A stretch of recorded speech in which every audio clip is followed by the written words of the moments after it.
welcome back. So we're going to be talking now about the actual hiring process. So you have employees and you have contract workers, which are your two options for how to legally hire people to work for you. So I want to talk a little bit about the difference between the two. So with actual employees, these are people that are on payroll, that you're withholding taxes from their paycheck. You control, a lot about how they work. You typically will control their schedule, you control their work processes, a lot of times the place that they work, and you're training them on the work to be done. So like, for example, your accountant that you hire to do a service, you're not training them how to be your accountant. They already have that skill, and they do that work for a lot of different people. These are people you're training them on exactly what to do, and you control pretty much everything about their job. And so you're going to have to withhold payroll taxes and file those. There's usually most states. Federal, you have Social Security, Medicare, all those kinds of things are coming out of their paycheck. And you have what you withhold from their check, and then you also have a part as the employer that you additionally pay in those taxes. And you're going to have to file this with several government agencies. So again, that's where having an accountant really helps to just take care of that for you. Your other option is to hire them as a contract worker. So in this case, these are legally different, and you don't just decide which one you like better. You really have to look at, I put the website here at the bottom for the Small Business Administration where I got this information from, and they have different legal definitions of which is which. So a contract worker pretty much controls their own schedule. They can say when they do or don't want to work. They may provide the same service for another business. They may not, but they have a lot of, again, this is from the Small Business Administration of what technically counts as a contract worker. It says that they have skills and their own tools that they're using, so they're not doing all their work just using your business equipment. They might have some of their own things that they're using. They provide invoices for the work that they completed. And so if they earn more than $600 per year, then you have to give them a 1099 form, which also gets filed with the IRS. And they're responsible for all of their own taxes. So it's kind of like they're self-employed in a way. They're going to have to file and pay all the taxes that they would have paid if they were an employee at the end, including some of the taxes you would have paid as their employer. And so they need to really be aware of that and be prepared for that tax bill. Yeah. And so as far as which one to hire, go ahead. I was just going to say they get to take advantage of some of the deductions as well, like mileage. I always tell them to keep track of mileage, and if they're using their own tools, like their own cell phone, they get to deduct at least a portion of their cell phone and their cell phone plan, or if some of them source online for me or work from home. They do listing from home. They're using their own computer and their own internet, so they get to deduct part of that. So they get some of those benefits as well, and we try to educate them as far as that goes. Right. Yeah, that's a really good point. Those are some of the big benefits of being a contract worker. And so, and they do also get to take their whole paycheck home immediately, but again, they need to be saving for those taxes if they're going to end up owing them. Yep. And so, from an employer standpoint, it's a lot of times much easier to hire contract workers, but that's not always what is, technically correct. And so if you have any doubt, I would highly recommend discussing this with your accountant. I think, Gary, you are all of your people contract workers at They this are, and point? we're at the point where we're going to talk to our CPA this year after tax season about which ones we might need to switch over based on what they're doing now. So Hmm. um, I've heard recommended by other CPAs that you don't want to do it mid-year. So we need to. It's something that you want to revisit at the end of each year, and I uh, see. and do it for the whole year. So you're not switching from one to the other. I guess that's a red flag for the IRS. Oh, okay. Interesting. But again, talk about this with your CPA. This is something that Exactly. we constantly are in communication with our CPA about, just so we're not in violation. Because if you're in violation, the penalties can be severe. Right. Right. And my accountant said that this is actually an area that the IRS is starting to specifically crack down on. Sure. So, they kind of have their items that they're watching for at different points, and I guess this is kind of one of those. So that's what's nice is to have a CPA or somebody who can advise you on that and who knows things like, hey, switching mid-year might be a red flag. Right. So yeah, definitely. We have our people who do our Amazon and eBay stuff are actual employees, and so we do all of the payroll taxes and all of that kind of stuff. And again, our accountant figures it all out for us, and we just give them their pay stubs, and that's all. It's pretty easy that Right. way. But we do also have some people who are contract workers because they do graphic design or other things for us, and they work from home, and they definitely fit that criteria because they do everything on their schedule and using skills and tools and everything that they had previously. Right. Okay, so as far as compensation is concerned, you have, how are you going to pay people? You have a number of options. The first one is to just give them an hourly rate. Obviously, you need to pay them at least minimum wage. Now, if they're a contract worker, um, technically you can have a, you know, um, amount that you're going to pay for a um, certain amount, certain tasks that are done. I guess that fits more over here where you pay per task, and then it's not so much based on an hourly rate.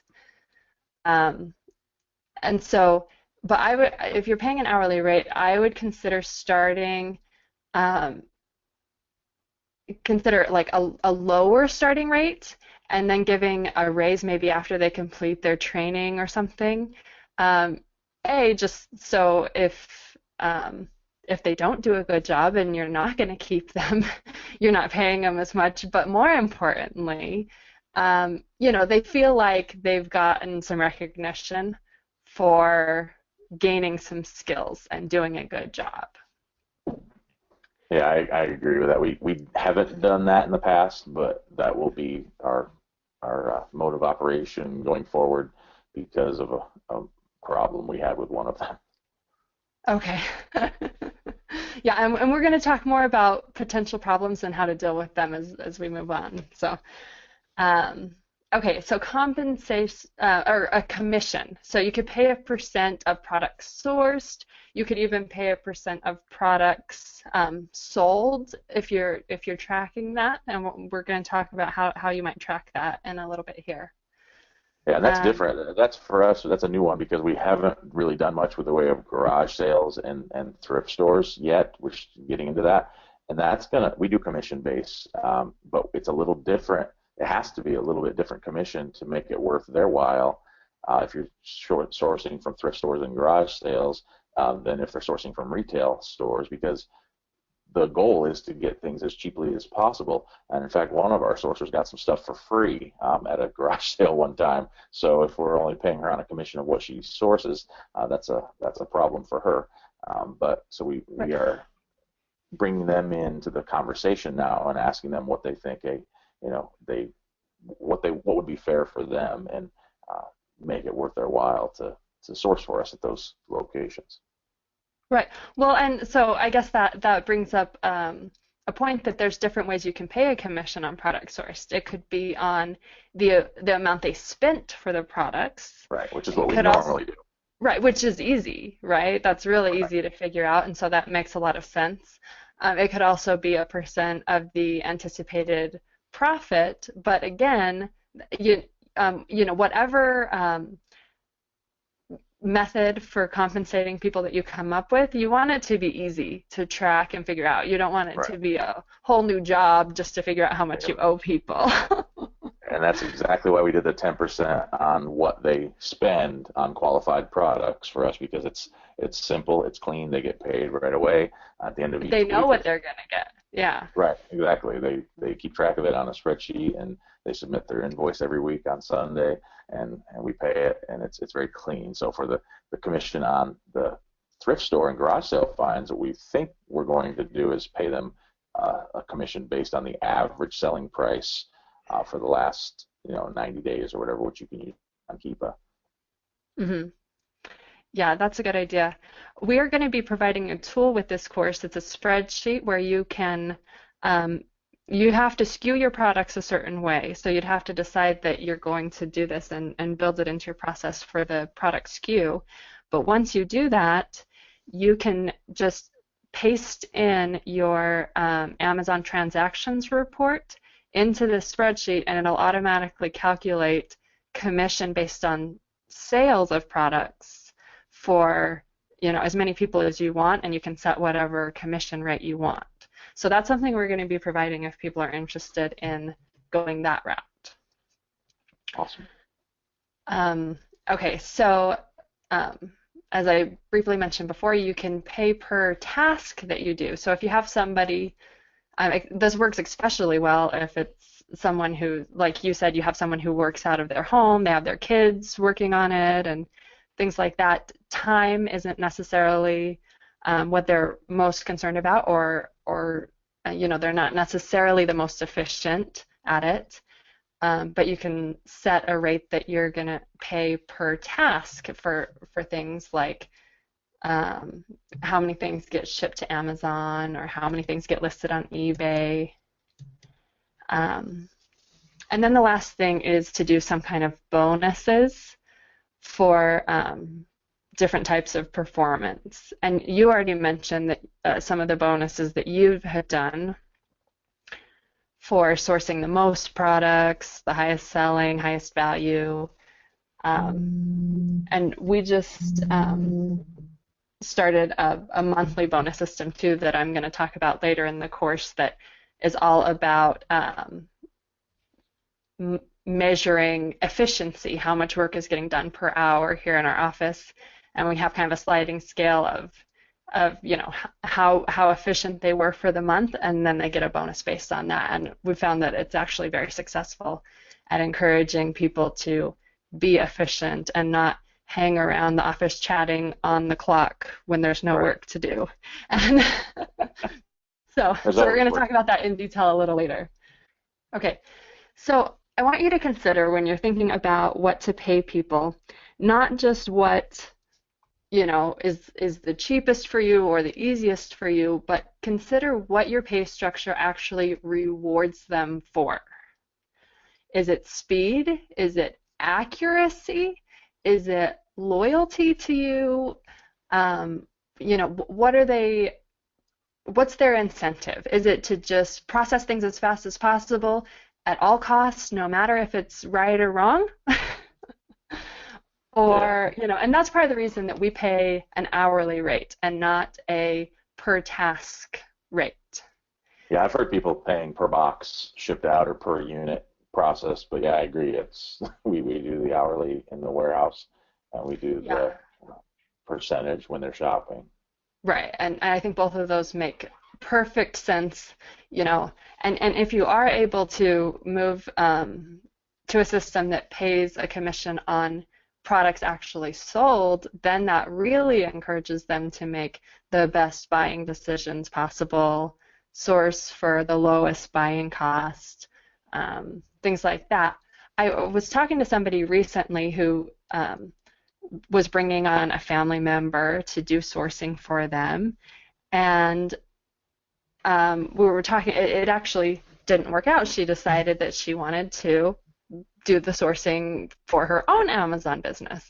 And as we were talking about, what maybe went wrong, what she said that she didn't do was, consider why people are working for you versus working for themselves. And so I recommended paying, maybe a base amount to cover the times that they go out sourcing and they find nothing. Yeah. And then, maybe a commission on top of that for when they do really good, if they exceed a certain amount. So they have that, incentive to do better. That's not necessarily, the answer or the right answer for all situations, but she felt like in her case, that would have potentially been the incentive that her sister, I think it was, may have needed to say, oh yeah, this is worth it. You're taking the risk, not me. Right. So, it's going to vary, and there's no just perfect solution for what and how to pay people. But think about, if this were me, what would I be incentivized to do? Right. That's a great point. Yeah. Look at it from your own perspective, and what would you want? How would you want to be treated, kind of. Right. And again, try to be fair to you, but also to them. We're not trying to take advantage of people and their time, but we have to make it work financially for our business. And then I recommend providing some room for advancement as they gain additional tasks and skills and responsibilities, if possible.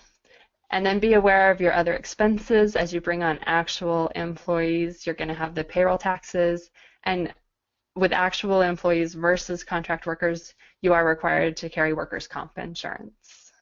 So err on the side of starting a little bit low, because you can always give them raises and bonuses if your business does better and can afford that. But people aren't very happy and understanding when you say, oops, I'm sorry, we're not going to be able to give that bonus. Yeah, it's not good. No. Okay, so you have a number of options for how to track the time or the tasks that people do. And so here's just a few ideas. You want to make people responsible for accounting for their own time and tasks. That's not your job, that's their job to report either how much time they worked or what products they sourced, and to turn in that information to you. Don't do like I did when my younger brother was working for us for a while, that every week I'm going to him and saying, hey, I know you worked this week, why isn't there anything written on your timesheet? So that's fine if it's your little brother, not so fine if it's your employees. Yeah, Google Drive is awesome. I mean, we use it a lot, and it's just allows you to communicate and everybody see. We used it for Q4 shopping with all the shoppers. I put a list of everything I wanted them to go find and the quantities that I wanted, and as they bought, they were able to update it in the field. So I bought 30 of this, so now we only need 70 more. So then the next person bought 20, they could update it, and it was a great tool for real-time stuff as well as for just day-to-day communication. Yeah, that's awesome. Yeah, it worked really well. That's a really good idea. Okay, so yeah, you can track hours, you can track tasks in a spreadsheet in Google Drive, like Gary was saying, and that could be how many units they processed. It can also be, days of the month and how many hours they worked. You can use some sort of clocking software where they just punch in and out and it gives you a report. We use Timetrex, which has a free version, and it also has a paid version, and if you want support in setting it all up, I would recommend the paid version, and I'm not sure how much that is. I don't think it's very expensive, but it is a little bit complex, so if you're just trying to track hours, I would probably just use a spreadsheet or some sort of timesheets, unless you're really kind of technically savvy, because my husband set this all up, but It does payroll, it does all kinds of stuff that we don't even use it for. Oh wow. But it is there if you want to try it out, or if you want to use the paid solution and even let it do your payroll and things like that. You could get help setting it up. So I just wanted to throw that out as an option. And you could also do a Google search, and there's a ton of different things that'll do that. And then if pay is related to the sell-through rate of products, then you need some way to track that easily, and I would recommend putting a SKU code when you list the products that that tells you who sourced that product and who gets the commission. And like I Yeah, we mentioned do. before, No, go ahead. we're going to have a tool that will figure that for you if you're using the SKU system that the tool gives you. Yeah, we put a lot of information in our SKU anyway, so just to add one little piece of information, either give somebody a code, a number, or whatever, and add it to your SKU. We put the date we bought it, where we got it, what we paid for it, and a bunch of information like that you can easily see, the information that you need. So adding something like that would be pretty simple. Yeah, and that makes a lot of sense because then like when your team is repricing stuff, they don't have to go find some report Exactly. about what you paid for stuff or where you Yeah. got it. Yeah, That's it. That's how Sarah does it. The last thing we put in all of our SKUs is the price we paid, so she just uses that when she's, doing the repricing. really smart. Okay, so then when you're thinking about compensation, I don't want you to only think about the money you're paying people and forget about the other benefits that they get from this job, because these are sometimes the reason people will want your job and stay with it. A flexible schedule. Okay, most of the time an Amazon business can be pretty flexible.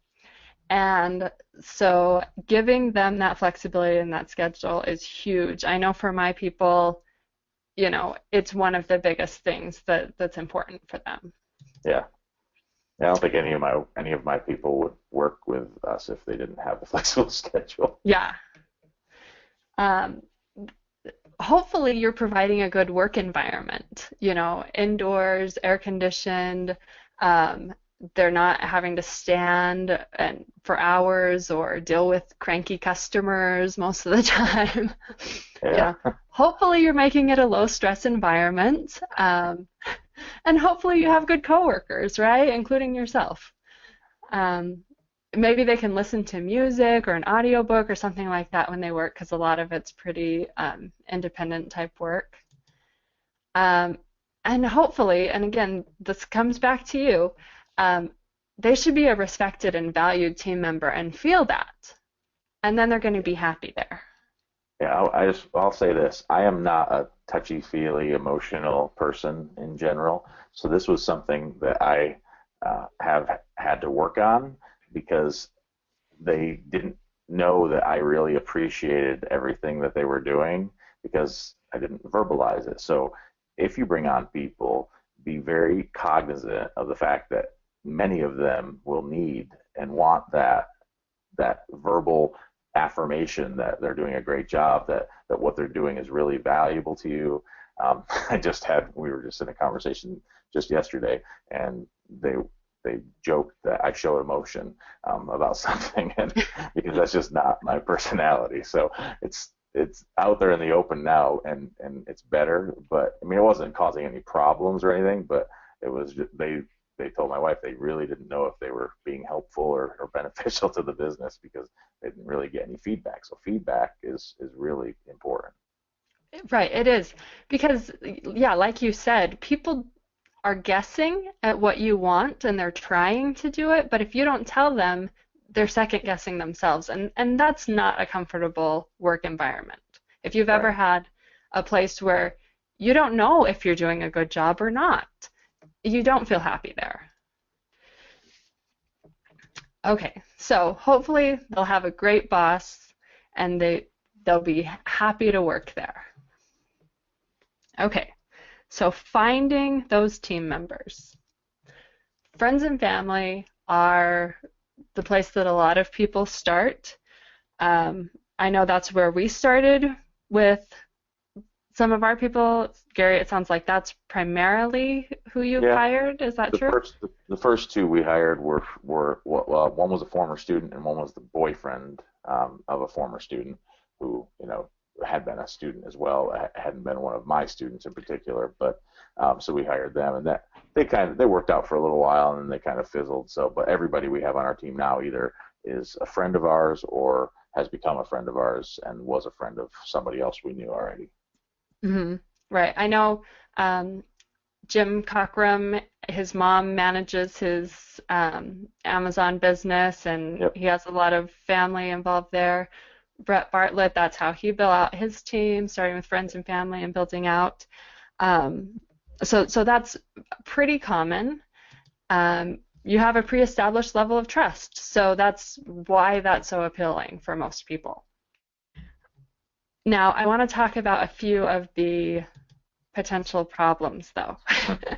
All right. In my experience, they may have a higher likelihood of being expected to be treated like a partner rather than an employee and get like a fair cut of the business. So what I mean by this is like when you work at Walmart, you might ring up thousands of dollars worth of products on your shift, and you don't expect a cut of that. You just expect your hourly rate, and you don't Right. think twice about it, and you don't feel like you've been dealt with unfairly. But when it's your, family member or close friend, and they see the things that you spend money on and where you eat dinner, and even if you're not making a ton of money on this business, or maybe you are, it doesn't matter. Um, they make judgments about whether or not their pay is fair or not. And so that's something to consider. They may not feel like this is a real business, right? This is just my sister's hobby. Right. Um, and so carefully consider the possible implications of merging work and family relationships and what might happen to those. And establish clear expectations on both sides up front about how this relationship is going to work out and what you're both hoping to get out of it. And I don't mean by saying all this that it can't work out great working with family and friends, but I don't want people to ruin important family and friend relationships over, really minor business squabbles. Yeah, and I'll add this because that will go along with this bullet point that you just pulled up. Asking somebody to not work for you anymore because things aren't working out is a little bit harder when you have a family or friend relationship with them because you're going to see them in the Exactly. future. Yep. I have worked with family and friends, and I've worked with people that I never met before they like walked in for an interview. And I've had it work out great with family and friends and work out great with strangers. And I've had it not work out so great with both. And it's so much easier to cut ties with people that you don't know. So, just a thought. So, aside from family and friends, you can ask friends and family to refer people, and that's going to give you some degree of level of trust there. Um, and that can help. You can also run a Craigslist or newspaper or Facebook ad for a job. And I'll be honest, most of the people I have right now, this is how we found them. Currently, I don't have any family or friends working for us. And, fortunately, we didn't have any big, falling out over anything with the business. It just sort of fizzled out in different ways because they had other things to pursue, and sometimes that was more than fine with us. Yeah. But right now, my personal preference is to hire people that I am not related to or personally tied to, and that's my personal preference. Yeah, I can see where that would be a beneficial thing. We really love our team members, though, who are all friends, and everybody except for one. Well, one of them doesn't go to our church. She goes to a church nearby, and two of them are our nephews who live in another town, and they come down and they've been helping process for a while now. But yeah, it's we enjoy it, so that's a good to have both perspectives there. But you're right. If at some point we may need to, they may go on to other things, and we may need to. We'll run out of friends and who are interested in helping, and we'll need to go outside of that. So that's something that we can ease ourselves into, and hopefully we're going to be doing that this summer, where we can have the people who we do trust and know already and are friends with be training those people so that they kind of get acclimated to the culture and the way we do things. Right. And those people who already have that high level of trust then are kind of your managers and monitors. Right. And so that's really great. Yeah, I mean, honestly, this was not our first preference to just hire people outside of our own circle, even though we, we're concerned about hiring family and friends too, and had varying experiences in the past. But when we really decided to scale up our Amazon business and start an office and hire people in a bigger, more meaningful way, we had recently moved to a new town, and we didn't really have, no family lived in town, and we didn't really have many friendships we'd established yet. Right. So we really didn't have much choice other than to just run an ad in the paper. We found that, you get good ones, you get ones that are not so good, but there's just a different dynamic, and you can find people that you can trust, and you can find people who do an excellent job for you, and when it doesn't work out, you can let them go and never look back. Yep. And so, there's benefits there. So if you do want to run an ad, I just kind of put up my sample ad here of what we've run in the past, just a quick little blurb for the newspaper that says, we're an online retailer looking for self-motivated, efficient team member to prepare inventory, create listings for online sale. And this individual will also process orders, package, ship inventory regularly, no experience necessary, approximately 20 hours a week with a flexible schedule, and give your contact information. Pretty sweet and simple. I know Brett talks about how he starts, I think it's Brett who talks about how he starts everybody off in this type of position, and then they graduate to the sourcing positions from there. So you don't need to necessarily advertise for a shopper. You can bring in somebody to help with this part of the business, and as they learn, what kind of things you buy and what makes a good deal, they can graduate into that. And some people are just going to be naturally better at the sourcing than others, and some people are going to just love the warehouse element. We have one girl who literally dances when she comes into the warehouse because that's just her element. She loves it. It's strange to me. That's awesome. I never danced when I went in there, but she does. She loves it. And then I've got another girl who just does not like working in the warehouse at all, but she's a shopper, and that's what she does and does well. So it's a good place to start people, and then you kind of see where their strengths are and where their interests are. Right. Yeah, and this is also where I start everybody at this point.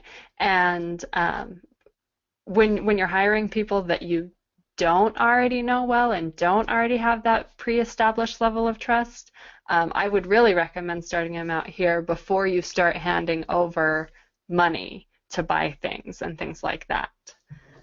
This is a good place for them to develop trust in a role that not too much can go severely wrong. Okay, so you advertise, people start expressing interest. So you have an application. My personal policy is that I have all applicants fill out an application. Even if it was my mom, I would make her fill out an application. That's my rule. You don't have to do that. Yeah, we haven't done that yet. We've done just kind of, because it's been people we know, right. We haven't done that. If we did hire people outside of our friends and family circle, we would probably do this. Yeah, and I didn't do this either until I started hiring outside of my own circle. But at this point, even if somebody who was a close friend or family member wanted to apply, I would make them fill out an application, just because through this process, I've learned several things about the application. What I see as the purpose is, first off, it just gathers that basic contact information and background information about them. but it also shows their actual level of interest in the job. I was amazed at how many people expressed interest in the job and would not fill out an application. In my opinion, that just means that they're not, if you can't fill out 2 pages of information about yourself, you're not interested enough. That's true. It's a good point. And then again, it kind of sets that tone of this is a real job. And that's part of the reason I would even make my family fill it out, is like, look, this isn't just a hobby where you're just kind of helping out when it's convenient. This is a job. And then when people come in to pick up or drop off the application, or if they call and ask about the job, whatever opportunity you have to be in contact with them, take that opportunity to go ahead and talk with them and learn some things about them and get that, additional opportunity for an impression about who they are and what kind of worker they would be. Yeah, I love what Dave says in EntreLeadership about he takes all of his new employees and their spouses out to dinner. Yeah. And he says, because you're not just hiring the person you're hiring their spouse or significant other. And he said, he just tells a story of this one guy whose wife was not nearly as enthused about the job as the husband was. And you learn a lot about a person by spending some time with them, whether you take them out to dinner or not, or just go out to coffee and meet with them, or whether or not you meet the spouse or significant other or not. It's up to you. But I mean, if you're going to hire somebody to be a full-time employee, it might not be a bad $20-$30 to spend taking them out to dinner and spending a little time with them to get to know them a little bit better. Right. Yeah. Yeah, but if nothing else, every opportunity that you have to interact with them, if they call and ask about the job, don't just say, yep, this is what it is, you can come by at this time. Like, have a conversation with them. Right. Learn. Every impression is going to help you understand these people better. It's also a good time to, if it does concern you, and I know it's still going to be a concern for people about other people taking over the business or doing the business as well. It's a good time. If that really bothers you and that would really concern you, you can ask them, have you ever run an online business? Have you ever sold stuff online? Have you ever wanted to? Right. They don't know how you want them to answer that question. So if they answer it in a way that's troubling to you, then you know not to hire that person. Right. And I'll go ahead and just provide the application that I use just to make it easy for people if they want to see it. But that is actually a question on our application is, have you ever sold anything on Amazon or eBay?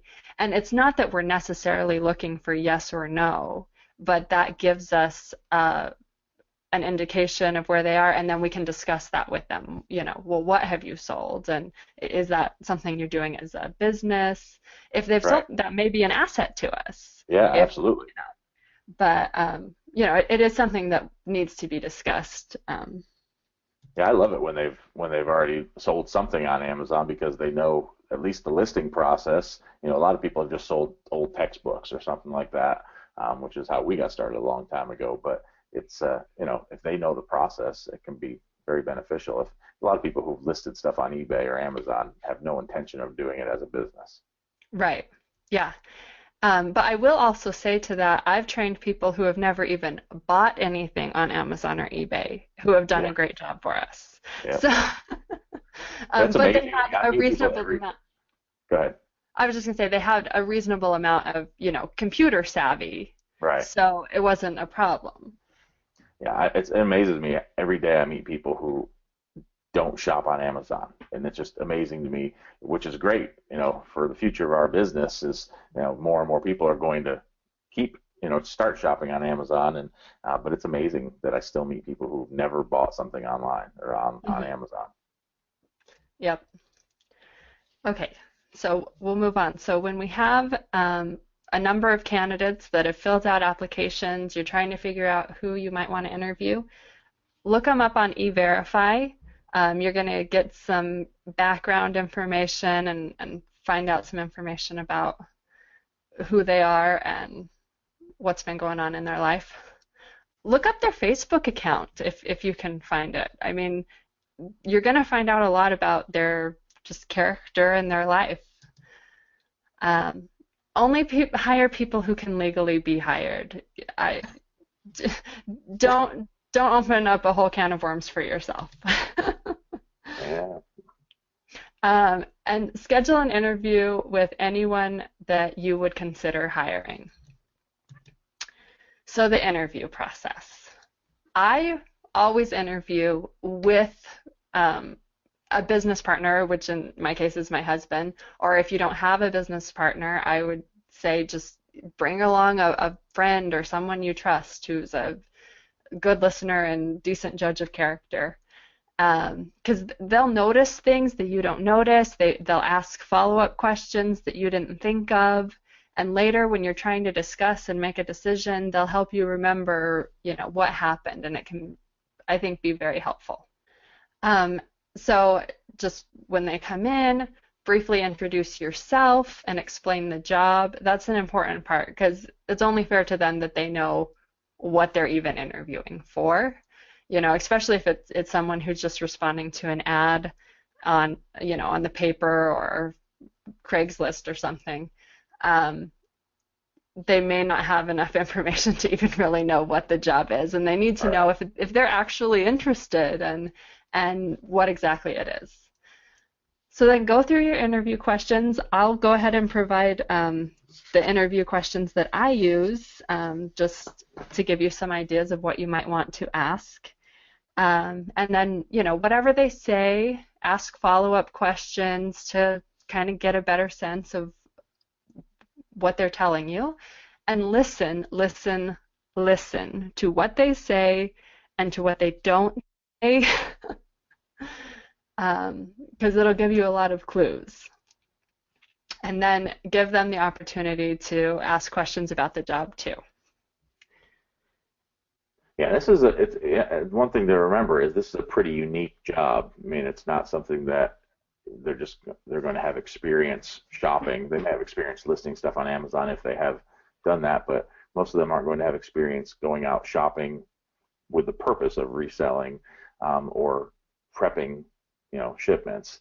Some of them may have worked in a warehouse where they had to prepare shipments of other types, but this is a pretty unique job, so it's good to be as thorough as possible and explain everything in detail, as much as you can in an interview anyway. Yeah. And one thing I'm looking for too is kind of their attitude, not just towards, me and this job, but towards their previous employment. Because I find that people tend to have similar experiences everywhere they go, and it's them, not the job. Now, this is not always true. Just because somebody had a bad experience at a previous job, listen, try and understand what happened and whether or not it was, you feel like it's reasonable. But let me give you an example. I had two people that I had hired, and I'm going through training with both of them. And one of them was just, talking about, they had both previously worked at Home Depot.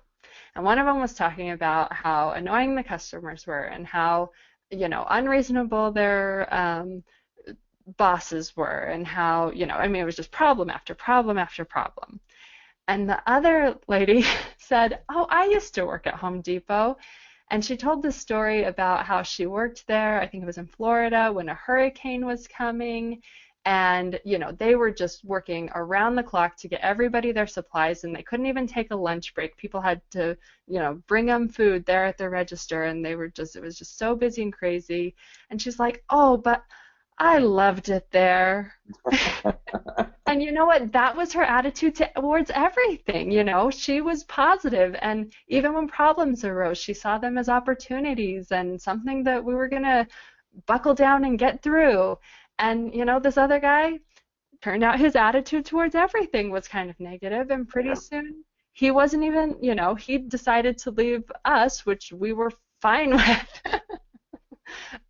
But people tend to have the same experiences. Yeah, that's a good point. That negative attitude just pervades everything. Yep. Okay. So the last part of the interview that I do, which I think is in a lot of ways the most useful part of the interview is I do kind of a basic exercise for them to demonstrate skills. And like Gary said, this is a unique job that they probably don't have, specific skills for. But what I do is I just get products of varying kind of conditions with different defects. And I ask them to just kind of tell me about the condition of the products. So, and if you did a lot of like creating your own listings or eBay listings, you might have them talk to you about how they might describe the product itself. We list against a lot of existing ASINs, and so I'm more concerned about how much are they noticing the details and the condition of the product, and how do they talk about that in a way that it might speak to customers. And you'd be amazed at one of my favorite objects to use is a shrink-wrapped CD that has a crack in the case. And, I would say about 50% of people notice that it's cracked, and obviously we can't sell that as new. That's not good. And, a lot of people pick it up and say, oh, that's shrink-wrapped. It's brand new, and they set it aside and move on. And so even though they know they're being tested.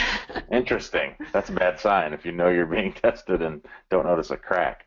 Right, exactly. And I mean it's a pretty like big crack too, so it's not that tricky of a thing, but I'm looking for attention to detail, and I'm looking for kind of what's their baseline standards, and we'll teach them more about exactly what we're expecting and how to grade things, but if you see a box that's squished and you think that that's perfectly fine, I don't know if I can raise your standards, Yeah. I think that's a good point, because your standards as a customer are probably going to be your standards as a person working for me. So if you would be okay with a little crush in the box or a cracked case, then that's probably going to slip through the cracks way more often than if somebody who is expecting pristine products when they buy them new. Right. Right. You also don't want to get someone who's like overly,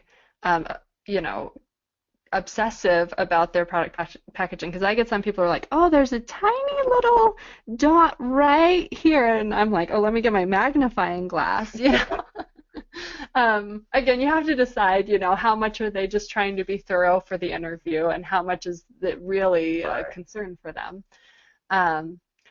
And also, how do they talk about the products? Does it sound like something that Amazon customers would relate to? So I had someone who came in and, a little bit of damage to products. They were talking about, minor freight damage and things like that. And, again, yes, we could work with them on wording, but that's just how they think. They were warehouse workers. Right. But terms like that don't speak to the customer. Right.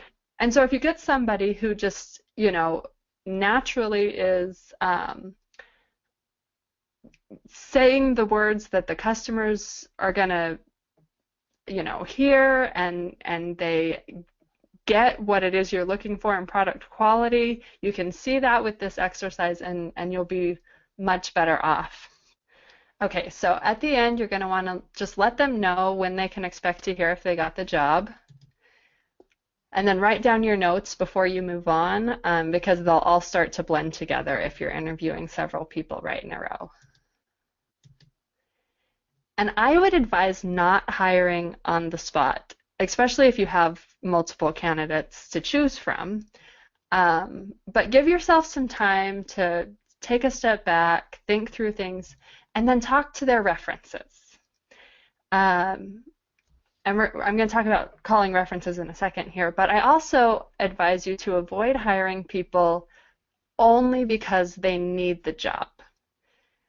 As you have a job that's available for people, you're going to find how many people really need jobs.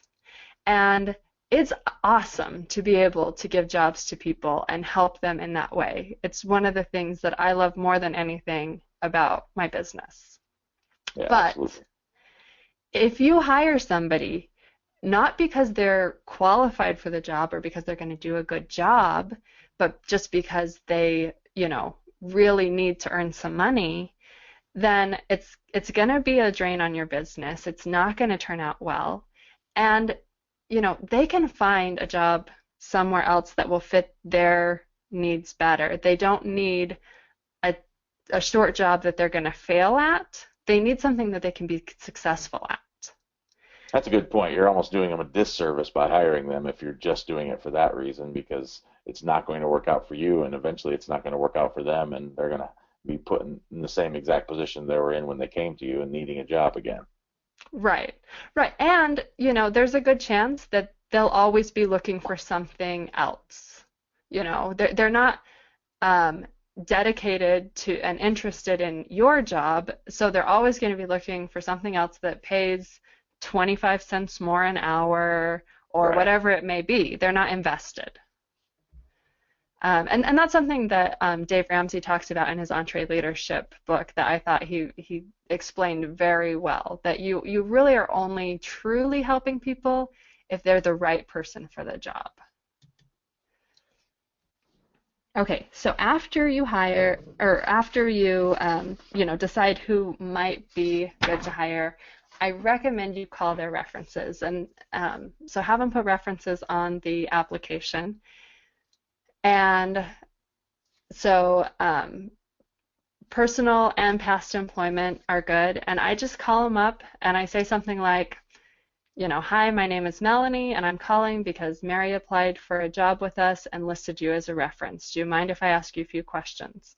I've never had anybody say no. They've always been willing to talk. And so here's a list of just some examples of questions that you could ask. And in my experience, the exact questions you ask, aren't that important. You just want to ask kind of some of these questions and get an idea of how reliable this person is, how honest they are, how well they learn new tasks, these types of things. And what the people say is helpful, but also what they don't say is helpful. Let me try and think of an example here. If you ask, here's a great example. Someone we interviewed. So I called to her previous employer, and the manager that she had listed as a reference wasn't there, but the another employee who knew her was there.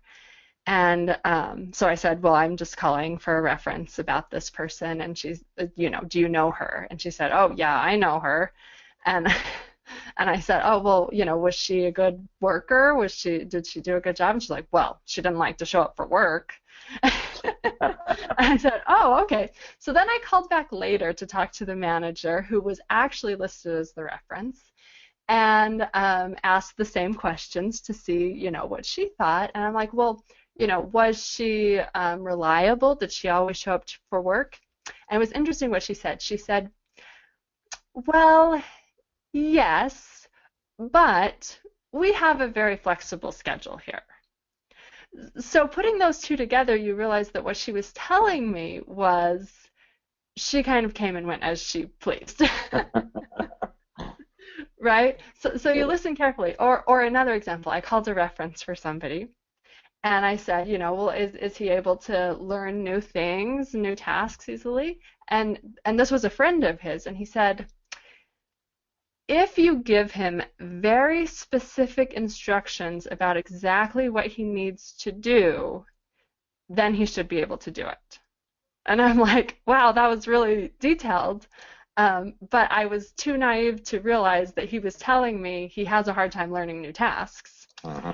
And I hired this person. This was actually the very negative, grumpy person I was talking about previously. And I found that he literally needed very, very detailed instructions on exactly what to do about everything. And, ultimately it just did not work out. But if I had listened more carefully, his reference was trying to tell me that. Right. You know. That's a good point. They're not going to always come right out and give you the bad news directly. So you have to read between the lines sometimes.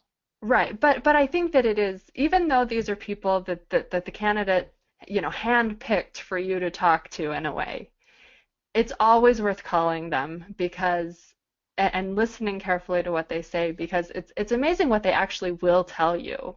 And I've had people be even more direct. You know, they've said, "Well, you're not going to tell them that I told you this, right?" I'm like, "No, you know, I won't say that." And then they'll tell me, well, you know, they have a hard time working with other people. You know, they have a lot of conflicts or they different things like that. You know, sometimes they will surprise you at what they will tell you.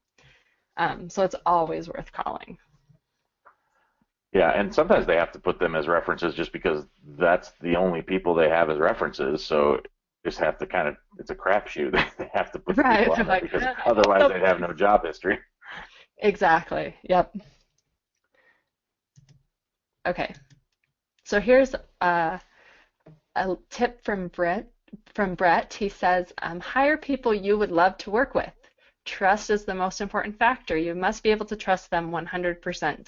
Now, if you're hiring people you already know, that really helps. If you're hiring people you don't know, then you are taking a little bit more of a risk and you're going to start them out in lower tasks and build up that trust factor over time. But when you're interviewing people, it's okay to assess, do I like this person? You know, there's no sense you're going to be working with these people, and there's no sense hiring people that have a personality that you don't think is going to work well with you and your team. Yeah, that's a great point. I mean, regularly my wife tells me how, everybody gets along so well and they have fun at the warehouse and it's an enjoyable work experience for everybody, including my wife, and that makes it a whole lot easier to come in and a whole lot easier for them to be invested in the business and want to see you succeed because they're actually enjoying themselves while they benefit themselves financially. Exactly. Yeah, I mean, I love our team, and they're people that I met by hiring them. But they are awesome people, and they met from working here too. But a lot of them hang out outside of work, Yeah, yeah. and it's awesome. Um, so my last tip on hiring people is, we talked about if you have family or friends, maybe consider a temporary arrangement where, you know, you could easily get out of it. I would say do that for everybody. You know, it's okay to say, hey, I'm looking for a temporary worker that may turn into a full-time job depending on or a permanent position depending on our business needs. So then if it turns out that it just doesn't work out, you can just say, thanks for helping us out. We're not going to need you anymore. That's a great way to do it. It's a temporary position, and sometimes I was thinking, we would do a trial, but I like that even more, doing the temporary position, possibly turning into, more permanent, and then just leave it open. hmm Right. So then it's easy to continue it or to sever it if you need to. And that's going to wrap us up for this section.